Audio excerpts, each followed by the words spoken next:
My name is Melon. It's short for Mary Ellen. And I have been teaching adults who are afraid in water for 40 years and 5 weeks.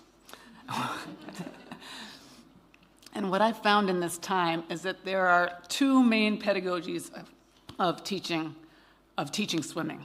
One is learning strokes is learning to swim, and learning strokes is learning to be safe in deep water.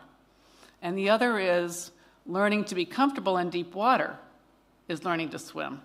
And once you're comfortable in deep water and you feel safe, then you can learn strokes, which make you efficient. But learning strokes, learning to be efficient, does not make you safe in deep water. And that's my stand.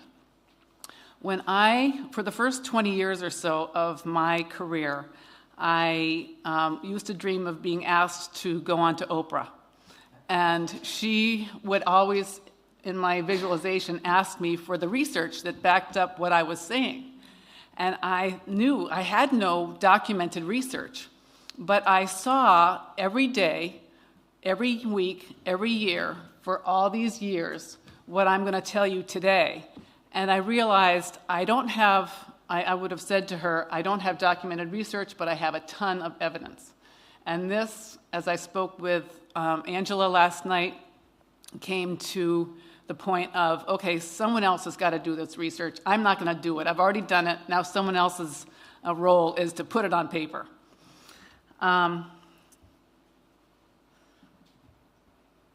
Make comfortable in deep water and learning to swim easy for every person. This is a very simple thing to do, but not in a system that we've been using for the last 100 and some years.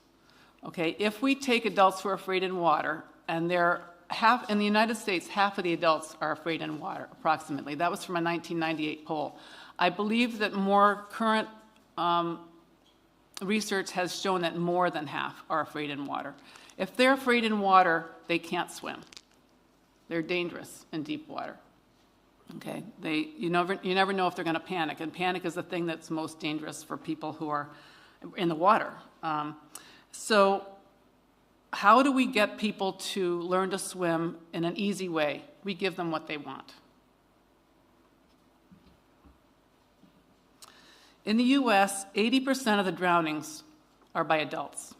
Now, everything that I've heard in these 2 days has been about kids. And every study that you hear is about 1 to 4, 1 to 5, all of this. But 80% of the drownings in the US are by adults. What are we thinking?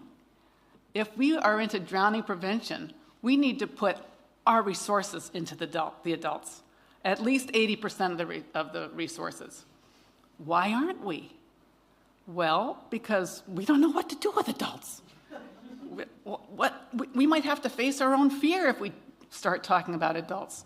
We might have to say we don't know how to swim ourselves if we start doing research on adults. So it gets scuttled. And I want to ask why. What is going on here? If we want to reduce the drownings in the US by 80%, we need to teach adults to swim. We need to teach them to be comfortable and safe in deep water. And that means, as I said, giving them what they want. I'm getting to that. Accidents versus responsibility. When I was taking my last online remedial driving course because I got a ticket for something, I found that there are accidents. We call it, I had a car accident, and then there are crashes. And in the world of traffic safety, they call accidents crashes because an accident could have been prevented. And if you know what you're doing and you're careful, you will not have an accident. Very few accidents are really accidents in driving.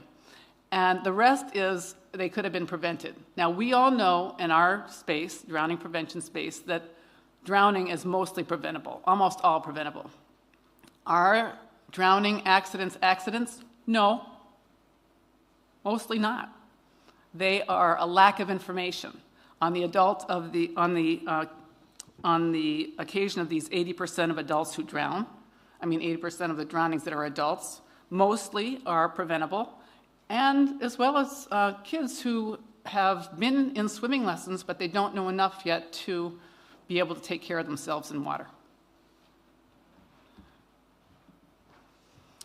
So because the responsibility of someone's safety is on themselves, not on the parent, when you get right down to it, not on the lifeguard, it's about, can I take care of myself in deep water?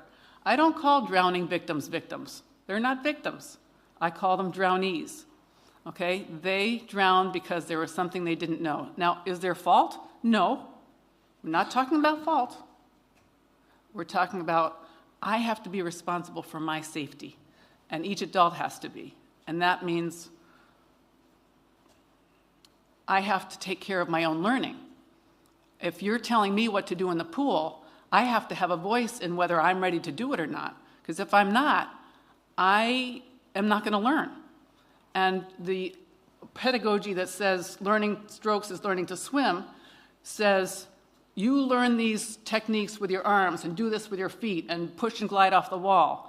And if you do that, you'll become safe in deep water. If you don't ask me if I'm ready for that, if you don't say to me, how do you feel about putting your face in, let alone push and glide off the wall, then you're not involving me in the process, and I'm not involving myself. But I need to say, if I'm afraid, don't tell me to do push and glide.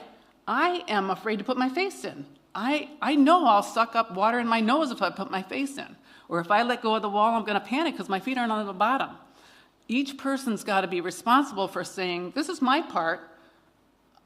You do your part, I'll do my part. We'll get to the end, which is I want to be safe and comfortable in deep water.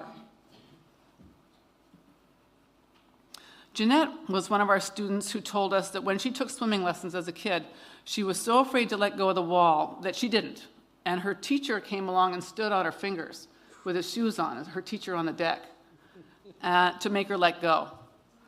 Vernon was taking swimming lessons. He was told by his instructor that he didn't float. He couldn't float. And he was not happy to hear this. And I've heard this from many students. And on his first day of lessons with us in December, he felt himself being held up by the water in the shallow end. And he said, is that floating? And I said, yeah. And he said, if I float here, will I float there in the deep end? And I said, yeah. And he suddenly became curious. And that afternoon, he floated in the deep end for the first time in his life after many swimming lessons. Lisa took swimming lessons many times. She told us about one where she took lessons for 3 months, 3 times a week, for an hour each time. And at the end of the 3 months, she had made no progress. And she said, my swimming instructor had no idea what to do with me. And this is very common. Now, I've seen 6,000 students between me and my licensees. And I only know the people who I've seen. I don't know how many people or what percentage of adults who go to swimming lessons that are traditional swimming lessons come out of those traditional swimming lessons safe in deep water. I do know that the people who come to us after having read our website and said this makes sense to me, they tell us that their swimming instructors didn't know what to do with their fear. Sometimes they'll say, I had a teenager teach me and I didn't really feel like we connected. Or they'll say, my teacher just stared at me and kept telling me to do the same thing over and over again, and I froze. If you've worked with adults, you've probably seen this. What we have to do as teachers is connect with our students. We need to have a heart. We need to spill out our love. We need to put our egos on the shelf when we walk into the class. And we need to say, what happened? What made you afraid? Oh, we can fix that. Not that it's a therapy session, but there are beliefs that adults who are afraid in water have that are unbelievable. They're believable. I shouldn't say that. But they show that there's something that went wrong. And there's a way to correct it. And swimming lessons in the most widely used pedagogy, traditional swimming lessons, are not addressing it. Okay? Now, I know there are people in this room who are afraid in water. You've told us. And I hope that this is good news to you today. when you see, what I did with the data that I collected over all those years was I looked at what I saw. I said to myself, this isn't what the Red Cross taught me when I took WSI, but I'm seeing it, and I'm teaching beginning swimming, and half the people in this class, there are 20 people in this class, half of them can't do what I'm asking them to do. They need something that comes before beginning swimming. There is no such thing there is no such thing. Nothing comes before beginning swimming. I've got to make up something new. And so that's what I did. And what I did was I looked at what I saw, I tested it, I had an idea, I tested it, I found it to work every single time, and I ran with it. And I've been running with it for 40 years, and it never fails. And I do mean 100% of the time. It doesn't fail, and I'll show you what I mean. Okay, so I covered this basically already. Last month, I polled 800 afraids. I call afraid adults afraids. And I said to them, send me your 2 burning questions about learning to swim. And I also polled 80 instructors. And I said, send me your burning questions about teaching adults who are afraid in water to swim. The afraids said, how do I overcome my fear? How do I find a swimming class where they know what to do about this? The instructors said, how do I get people to overcome their fear? How do I teach them to float? And the afraids also said, how do I learn to float? How do I get so I'm not afraid to let go of the wall? So the afraids and the instructors had the same questions. The instructors are not qualified to teach afraids. If they have the same questions, they don't belong teaching afraids. So what do people want? They want to feel safe. They want to not feel silly or look silly. They want to be in control of themselves. They don't want to panic. They want to be heard. They want to be understood. They want to be met at eye level. They want to go slowly. They don't want time pressure. They don't want to push themselves, and they don't want to be pushed. They are just as afraid of swimming in the water.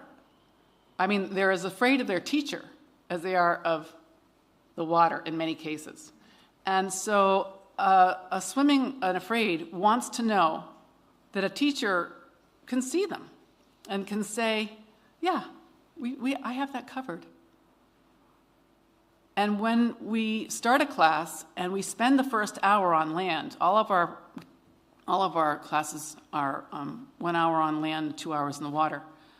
On the first day, people are shaking in their boots. You know, did I do the right thing? After the first hour, they're ready to go because we've let them know that we're trustworthy. How do we provide this? One part is staying on land and talking first, asking them what made them afraid. And they all tell their stories, and they find out that they're not the only person in the room who's afraid or who had this happen to them. They find out that when they took swimming lessons before, the definition of learning to swim was strokes, and that we say that the definition of learning to swim is becoming safe in deep water and comfortable in deep water. And they all breathe a sigh of relief. That's what they think learning to swim is, too. In fact, it was when my students got to the second level of our classes and they got to where they could hang out in deep water for an indefinite amount of time that they said, I can swim. And I thought, what? I thought learning to swim was strokes. But I realized, no, they're right. I'm wrong. And in our second level, they do learn that. They all can hang out as long as they want in deep water. How else do we provide it? By going slowly. And by using this diagram. This is a diagram of presence of mind. Okay, this is what panic looks like. When people are calm, they're in the leftmost circle. We call it the first circle. And in the rightmost circle, they've lost it. That's panic. Okay? Panic is that's an injury. When someone's panicked, they are hurt. And people are allowed to panic as a part of learning to swim in traditional swimming lessons. instructors don't know that this is to be avoided at all costs. So what we do is we say the goal of everything we do, since you have come to this class to learn how to be in control in the water and deep water all the time, the goal is to practice being in control all the time. That's what we need to be expert at. We don't have to be expert at being scared or pushing it. We need to be expert at being in control. So everything we do is going to be about being in this first circle. And they go, I can do that. And then they'll say, well, if I don't push myself, am I going to learn? And I say, well, how did you learn to walk?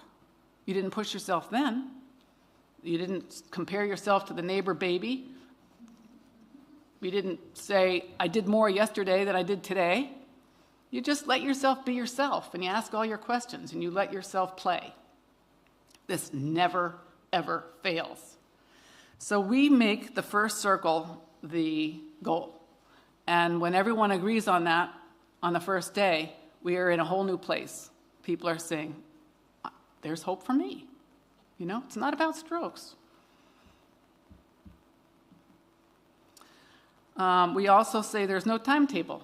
In fact, when I first started this, 40 years and 5 weeks ago, and I said, how am I going to make this safe for myself? I could have somebody 3 times my size in class, and I got to know all the time that I'm going to be safe. Well, first I got to let go of how long it takes for them to learn to swim. Second, and I need to let them know, I don't know how long it's going to take. And I need to say, we're going to go so slowly and do things that are so safe for you that not only are you safe, but I'm safe. And we're not doing anything where I feel like I'm taking a risk. And I might say, I can't stay in my body for that if you try it. We're not doing that. And they laugh. I also don't try to convince them of anything. I don't encourage. I don't cheerlead. I call it cheerleading.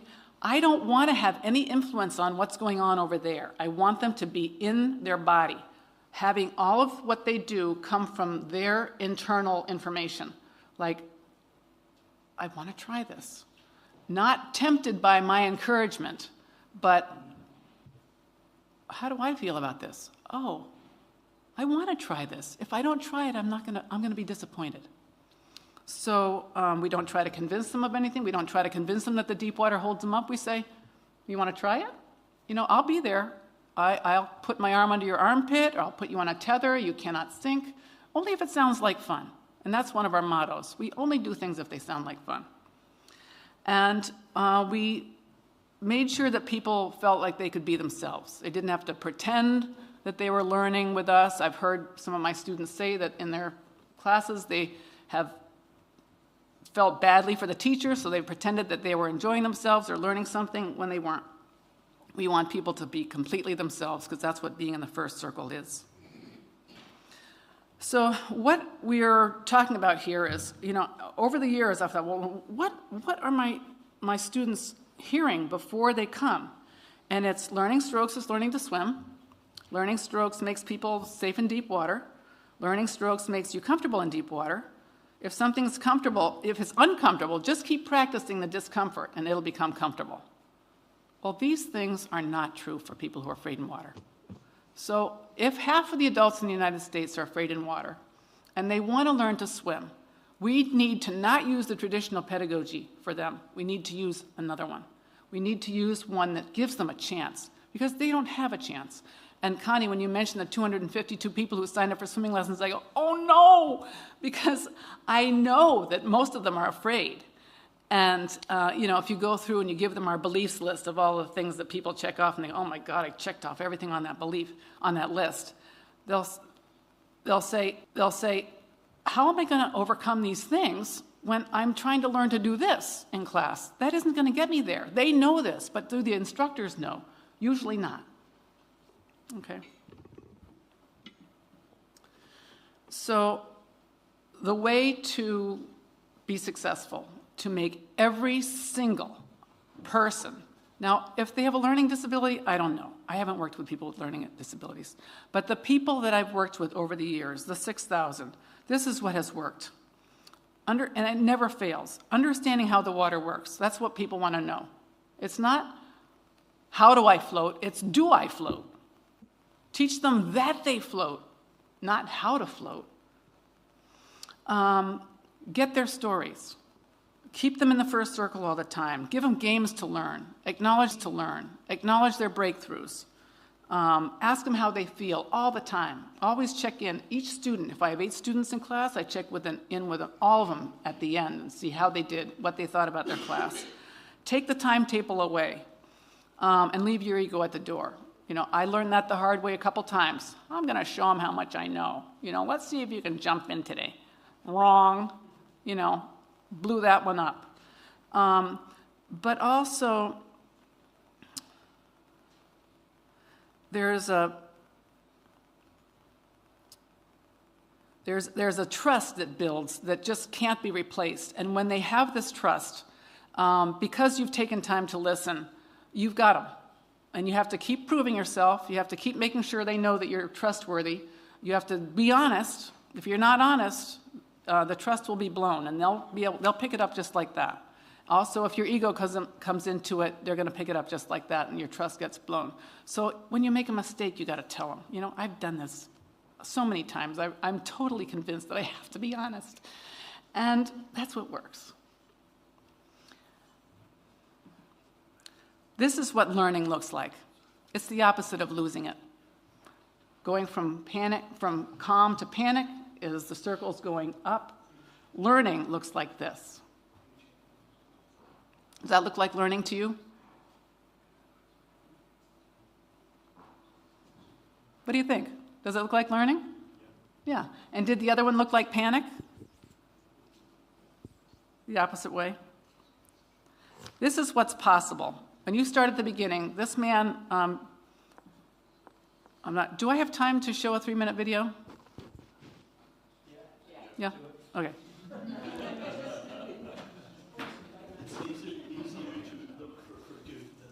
Yeah.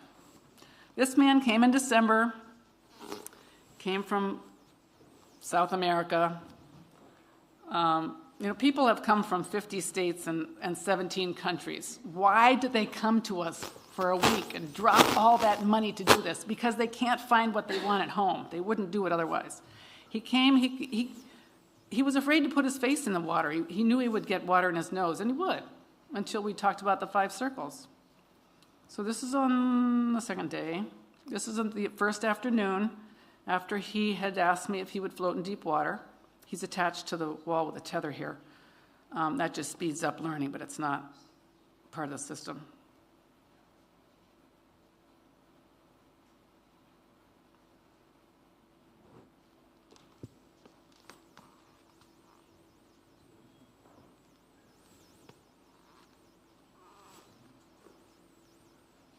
Did this on his own. I didn't say anything about doing that. He disconnected the tether on his own.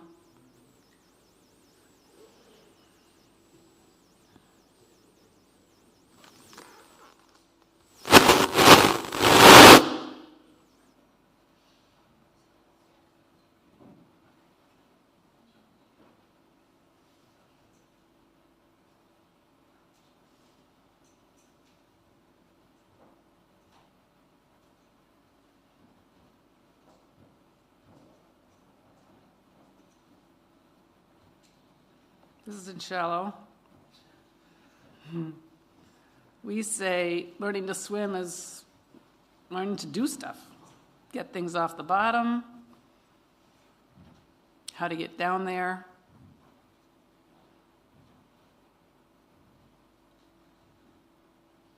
That was into 8 feet, his first jump. Now he's ready to go into the deep. This isn't his first time in the deep. But you can see that he's in the first circle. He's not moving fast. He's not panicking. He's completely present.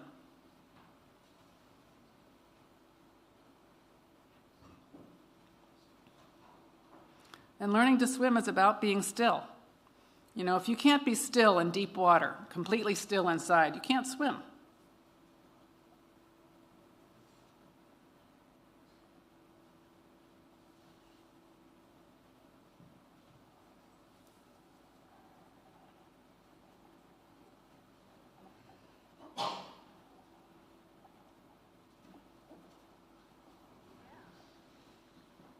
Then he wanted to take jump off the boat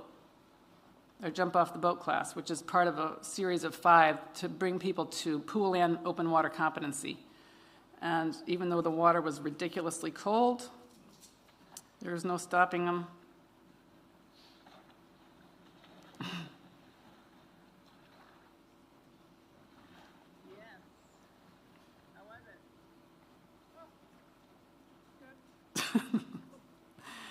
And then he was obviously on the wrong setting, but it was neat to see him away from the boat and just able to hang out. And then the next week, he left for being on holiday with his friends. And the next week, he sent us a picture of himself surfing. Yeah, you would have been interested. What you said to me the other day, was it you? No, Killian. Yeah, what you said to me the other day was the same thing he said about how you got him to people to stand up. So that is how I would like for all swimming teachers to approach their adults afraid in water. And I would like to have research done on the difference between traditional swimming lessons and the results of those and the lessons that we give that are so student-centered. Thank you so much for listening. Questions? Excuse me, coming in front of me. Sure.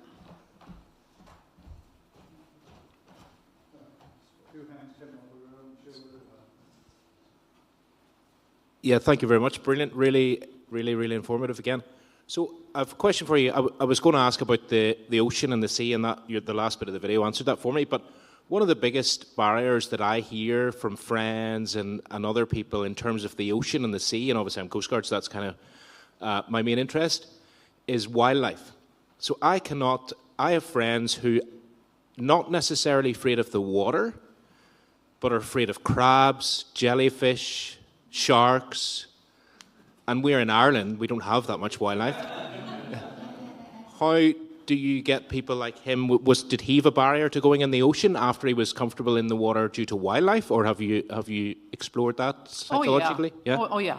One of the courses in our series is called Ocean 101, and that's where we deal with how do I get in the water when there are breakers, sea life, sharks, and the only thing that I know of that makes a person safe is listening to their intuition about, is today a good day for me to get in the water? Because in a regular summer, on a beach day, when 1,000 people are at the beach in Florida, and one person gets bitten by a shark, only one person was really in danger. But did that person, so often you'll hear not often, but sometimes you'll hear in the story that the person thought he shouldn't go in that day, or had some little inkling. And the only way, if you check in, if you're quiet before you go in, and we teach our people to do this, let's take a little bit of time to just be quiet and go inside and check with yourself. Just see, does it feel like a safe day for you to get in the water? For me, I'll just say, for me, if I get a yes or nothing, I'm good to go. If I have some little, I go, oh no, I'm the teacher and I'm getting the signal not to go. I can't go. And for them, they'll get the signal too. And what other thing can you do? That's really it. But they're all satisfied with that. Every single one of them. It's a good question. Thanks for the presentation. Just from the perspective of your comment about evidence base, the steps you describe map quite closely to stress inoculation training and psychological skills training. Stress inoculation training is as an example, for treatment of PTSD, anxiety, and panic. They include classroom-based component, which you describe in your experiences. They involve practical coping skills, including imagery, relaxation. And then also the final stage is serial exposure to the situation that causes them anxiety. So I think there's some really nice synergies with that work. So stress inoculation training was brought forward by Donald Meichenbaum in the 1970s. and psychological skills training is traditionally used in relation to athletic performance, which was in the late 80s. So I think looking maybe some synergies with that would also help inform the approach that you're taking, which seems to support those steps. But really interesting presentation. Thank you. Thank you. Yes, I've heard that some research has been done that supports the things that I've been saying.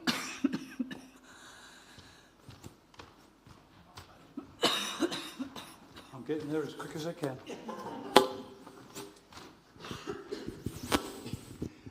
Melon, thank you very much for your presentation. I'm just curious, Richard and I were at the Queensland Water Safety Strategy a couple of months ago, and a lot of the swim schools are talking about the lack of resources. The education department is pulling the money out of swim lessons and all those sorts of things.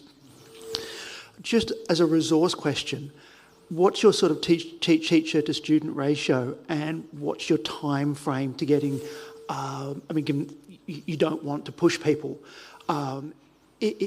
because it will ultimately come down to a government or an education body or someone like that saying, okay, I'm going to give you $1 million to get X number of students through. And is it comparable to the classic 8-week you can float on your back and turn and kind of lessons? Mm-hmm. Yes. This man that was in the video, that was 33 days for him.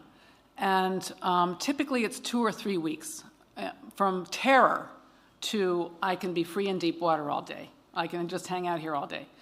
Usually it's 2, but sometimes it's 3. And to demonstrate this, after this man did this was the first time in December that someone came and did all our core courses in one go. We said, okay, for the 40th, because this is our 40th anniversary this year, we're going to have an adult summer camp. We're going to offer all these courses, not bang, bang, bang, but with weeks of rest in between, rest and practice time, because the rest is just as important as the pool time. And we're going to just open this up so people who have been dreaming of taking swimming lessons or coming to Miracle Swimming for years can come and do it all in one go. And we have 3 people who have signed up for it. One of them is not going to be able to come, but 2. And we're really excited to see them do the same thing that this guy did in 33 days. But we found that learning to swim and becoming comfortable in deep water is a very fast process when you do the right thing, when you teach the right thing. Now, as far as resources go also, when people say to me, we don't have the money for that, I say, well, if the building burned down, would you have money to fix it? Or if your tires were all 4-slashed, would you have money to get new tires? It's a matter of priority. And water safety has got to be up there on the top. Well, I completely agree with you, but I don't think most government funding organisations take that approach. Sure, but we just don't have, because we know we're right, we just have not found the words. You know, when people say, we can't afford to heat up the pool like you do to 92 degrees, I say, new approach needed. Go to your electrical company who is making money hand over fist and say, would you donate the last 7 degrees of our pool heat from 84 to 91 or 92? And could we have this arrangement for at least one pool in our community so that we can get a warm enough pool for people? Because we're in the water for 2 hours. You can't do that on 84 degrees. You know, is it time for me to go? One last question, and then we're going to have a 5-minute comfort break. I find usually after coffee, after 1 hour, we need a 5-minute comfort break before we wrap up the morning. But one from Linda first. Thank you. You and I talked yesterday about would you be willing to consider this a disability? And I raised that term because disability is one way to get funding and to get focus.